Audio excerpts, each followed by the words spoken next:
Assalamualaikum warahmatullahi wabarakatuh. Selamat datang kembali di channel Cerita Mulu. Pada video kali ini, kita akan membahas kisah asal mula kurban Nabi Ibrahim dan Nabi Ismail alaihissalam. Hari Raya Idul Adha selalu identik dengan menyembelih hewan kurban, baik itu kambing, sapi, ataupun kerbau.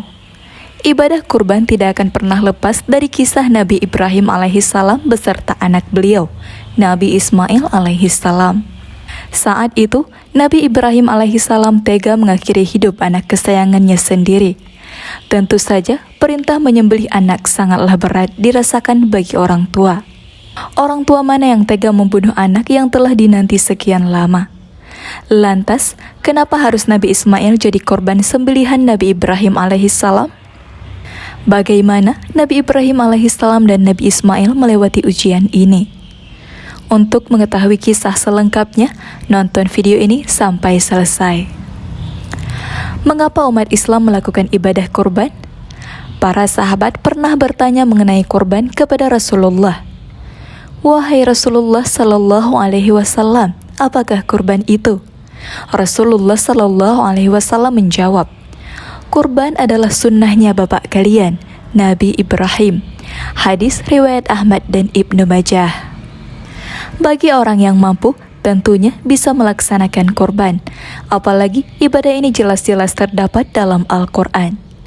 Sesungguhnya kami telah memberikan nikmat yang banyak, maka dirikanlah salat karena Tuhanmu dan berkurbanlah. Al-Quran Surah Al-Kautsar ayat 1-2. Ibadah kurban adalah salah satu sedekah yang sangat istimewa, sebab kurban dilakukan hanya pada waktu-waktu tertentu saja.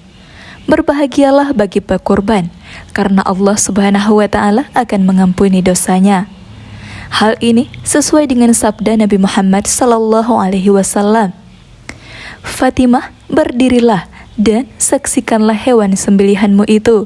Sesungguhnya kamu diampuni pada saat awal tetesan darah itu dari dosa-dosa yang kamu lakukan. Dan bacalah, sesungguhnya salatku, sembelihanku, hidupku dan matiku hanya untuk Allah, Tuhan semesta alam. Hadis riwayat Abu Daud dan At-Tirmizi. Mengapa Nabi Ismail alaihissalam yang akan disembelih? Nabi Ibrahim alaihissalam pernah berkurban 1000 ekor domba, 300 ekor sapi, dan 100 ekor unta. Ia pun dikagumi banyak orang. Bahkan malaikat pun takjub dengan kurban yang dipersembahkan itu. Menerima kekaguman itu, Nabi Ibrahim alaihissalam berkata, kurban sejumlah itu bagiku belum apa-apa. Demi Allah, seandainya aku memiliki anak laki-laki, pasti akan aku sembelih karena Allah, dan aku kurbankan kepadanya. Saat itu, istri Nabi Ibrahim alaihissalam, yaitu Siti Sarah, tidak kunjung hamil. Sarah pun menyarankan kepada suaminya untuk menikahi Siti Hajar, yang tak lain adalah budaknya. Setelah menikah dengan Hajar, doa agar dikaruniai anak pun akhirnya terkabul. Allah Subhanahu wa Ta'ala mendengarkan doa Nabi Ibrahim alaihissalam. Oleh karena itu, beliau menamai anaknya Ismail, yang artinya Allah telah mendengar. Ini sebagai ungkapan Nabi Ibrahim alaihissalam karena dianugerahi keturunan setelah sekian lama. Dalam tafsir Ibnu Katsir dijelaskan bahwa saat anaknya lahir, Nabi Ibrahim alaihissalam sudah berusia 86 tahun. Nabi Ismail pun tumbuh dengan baik. Kira-kira usia 7 tahun. Ada yang mengatakan sekitar 13 tahun ia diperintahkan untuk disembelih. Mulanya Nabi Ibrahim alaihissalam bermimpi. Di dalam mimpinya ia mendengar, "Hai Ibrahim, penuhilah nazarmu atau janjimu." Awalnya beliau ragu apakah itu benar perintah Allah Subhanahu wa Ta'ala atau dari setan. Keesokan harinya ia merenungkan mimpi itu. Kemudian malam berikutnya, Nabi Ibrahim alaihissalam kembali bermimpi hal yang sama. Paginya beliau yakin bahwa mimpi itu berasal dari Allah Subhanahu wa Ta'ala. Malam berikutnya lagi, Nabi Ibrahim alaihissalam kembali bermimpi hal yang sama. Setelah 3 kali berturut-turut bermimpi hal yang sama, ia pun bertekad untuk melaksanakan janjinya itu. Dalam riwayat lain, disebutkan bahwa setelah mimpi pertamanya, Nabi Ibrahim alaihissalam menyediakan 100 ekor domba gemuk. Namun domba-domba itu dilalap api. Setelah mimpi kedua, beliau menyediakan 100 ekor unta. Tapi api kemudian membakar unta-unta itu. Pada mimpi ketiganya, seolah-olah ada yang berseru, "Sesungguhnya Allah Subhanahu wa Ta'ala memerintahkanmu agar menyembelih putramu Ismail." Nabi Ibrahim alaihissalam langsung terbangun dan memeluk Nabi Ismail. Nabi Ibrahim alaihissalam sangat sedih dan menangis dalam waktu yang lama setelah mengetahui perintah itu.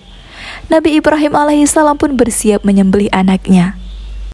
Tibalah tanggal 10 Zulhijjah yang merupakan hari disembelihnya Nabi Ismail alaihissalam. Orang pertama yang didatangi adalah istrinya, Hajar.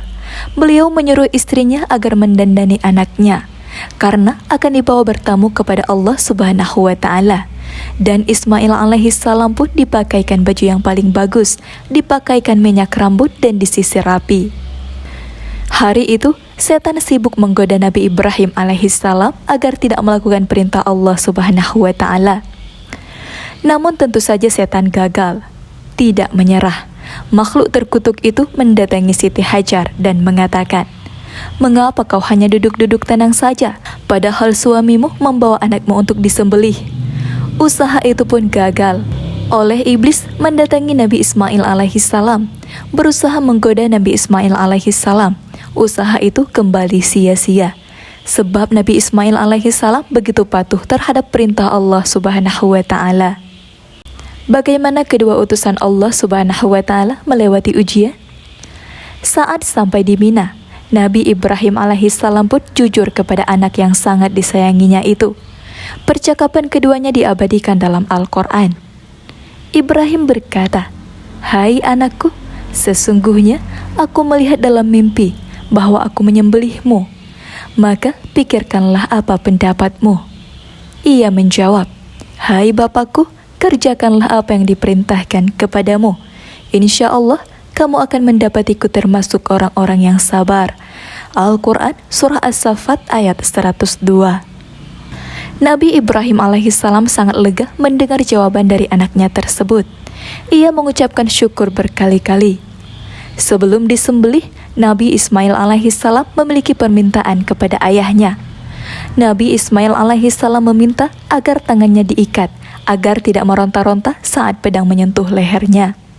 Ia juga meminta agar ayahnya menajamkan pisaunya, agar maut lebih cepat menjemputnya. Kemudian, baju yang dikenakannya diminta agar diserahkan kepada ibunya.